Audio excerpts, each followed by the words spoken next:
देखिए, ये बहुत ही दुखद है और संवेदनशील मामला है। इसमें फार्मा डॉक्टर्स एसोसिएशन की 3 मांगे हैं।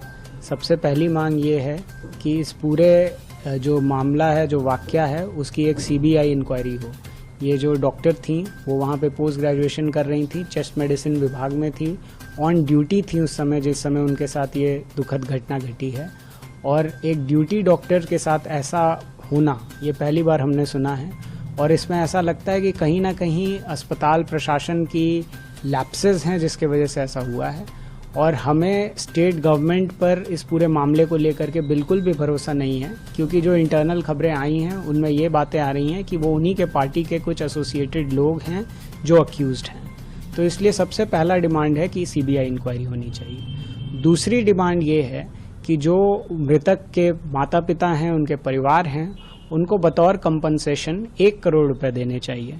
ये ऑन ड्यूटी सर्विस डॉक्टर्स जो कि एक गवर्नमेंट सर्विस प्रदान कर रहा था, उसके साथ ये दुखद घटना हुई है।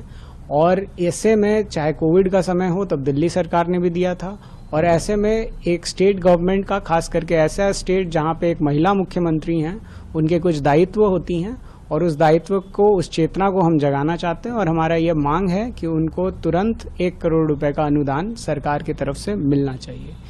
तीसरा मामला हमारा ये है कि जो वहाँ पर प्रिंसिपल हैं, जो वहाँ पर मेडिकल सुपरिटेंडेंट हैं, उनको तुरंत सस्पेंड किया जाए, क्योंकि जो वो लोग हैं जिनका इस पूरे मामले में लापरवाही और कोताही देखी गई है, यदि उनकी लापरवाही नहीं होती तो 36 घंटे यदि आप किसी महिला डॉक्टर को ड्यूटी पे लगा रहे हो तो वो कहाँ रहेगी, उसका कहाँ पर सोने का व्यवस्था होगा, अगर वो 15 मिनट के लिए भी आराम करने जाए तो कहाँ जाएगी, वॉशरूम हो तो कहाँ हो, इन सभी चीज़ों का कोई भी व्यवस्था वहाँ पर नहीं की गई थी।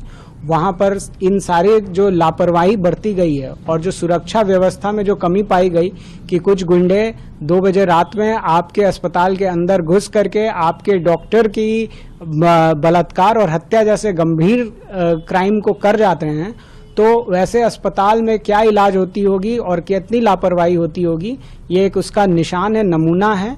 तो ऐसे में तुरंत सरकार को अस्पताल के प्राचार्य और जो वहाँ के अधीक्षक हैं उनको बर्खास्त करना चाहिए, उनको सस्पेंड करना चाहिए, और हेल्थ सेक्रेटरी को भी इसमें एक्शन उनके ऊपर लेना चाहिए, उन्हें भी सस्पेंड करना चाहिए, क्योंकि मेजर लैप्सेस हैं सिक्योरिटी के पॉइंट ऑफ व्यू से, मेजर लैप्सेस हैं हॉस्पिटल के फैसिलिटीज के पॉइंट ऑफ व्यू से। कि हमें खबर मिली है कि सेमिनार रूम में उस लड़की को जाकर के सोना पड़ा था, क्योंकि उनके पास कोई अपना डॉक्टर्स ड्यूटी रूम तक नहीं था, एक सेपरेट वॉशरूम तक नहीं था।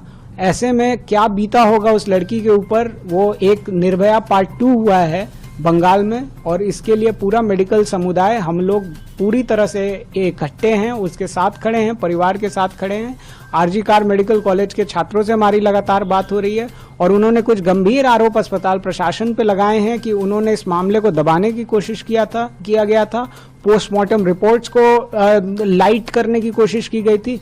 ये जो अलेज्ड आरोप हैं ये बहुत बड़े हैं, और अगर इसमें कहीं पर भी जान है तो इन लोगों को तुरंत सस्पेंड करना चाहिए, इन पे एक्सट्रीम एक्शन लेना चाहिए, ताकि एक सोसाइटी को एक मैसेज जा सके कि इस तरह का काम दोबारा कोई करने के पहले भी 100 बार सोचे। तो सर अब आपका क्या स्टेप होगा अगर इसमें कोई एक्शन नहीं होता या किसी भी तरह की लापरवाही बरती जाती है? देखिए, हमारी जो वहाँ के रेजिडेंट डॉक्टर्स एसोसिएशन, जो वहाँ के डॉक्टरों से बात हुई है, वो लोग अभी वहाँ पे स्ट्राइक पे हैं। सभी तरह के अस्पताल को, जितने भी सरकारी एवं गैर सरकारी बंगाल में हैं, अभी वहाँ पे काम नहीं चल रहा है। और जब तक ये बातें पूरी तरह से नहीं सुनी जाएंगी, डिमांड्स को मेट नहीं किया जाएगा, बंगाल में कोई भी सर्विसेज नहीं प्रोवाइड करेंगे। और यदि ज़रूरत पड़ेगा तो इसमें हम पैन इंडिया नेशन के लिए भी हम कॉल करेंगे, और हम दिल्ली तक में अभी पहले स्टेप में हमने कैंडल मार्च का भी हमने कहा है कि हम उनके संवेदना में दिल्ली में कैंडल मार्च निकालेंगे, जो कि एम्स दिल्ली से हम चालू करेंगे। और इसके अलावा जो भी होगा संभव वो हम करेंगे। यदि 2 से 3 दिन में इसमें फास्ट ट्रैक मामले में एक्शन नहीं ले गया गया तो हम दिल्ली तक के अस्पतालों की सेवाएं को बंद कर देंगे। क्या वहाँ पे बंगाल, वेस्ट बंगाल किसी ऑफिसर ने मतलब जिज्ञासा दी हो कि नहीं आपका सुना जाएगा? हमें कोई डायरेक्ट वहाँ से कॉन्फर्मेशन कॉल नहीं आया है। किसी भी तरह की बात हमें बंगाल के किसी भी बड़े अधिकारी से नहीं हुई है। हमें वाया मीडियम से मैसेज आए हैं कि वो सीबीआई इंक्वायरी के लिए रेडी हो गई हैं ममता बनर्जी जी। तो अगर वो हो गई हैं तो वेल एंड गुड, इसको भी वो पब्लिक प्लेटफॉर्म पे डिक्लेयर करें। सबसे पहला तो ये डिमांड है, और जो बाकी डिमांड्स भी हैं उसको भी वो लोग मीट करें, उसको पूरा करें। और अभी तक हमें उनके यहाँ से, उनके तरफ से कोई ऐसा ठोस अधिकारी से या कोई ऐसे कोई बातचीत नहीं हुई है। हमें ये खबर जरूर आई है कि जो मृतक के माता पिता हैं उनसे वहाँ की मुख्यमंत्री ने फोन पर बात की। चैनल को like, comment, share and subscribe जरूर।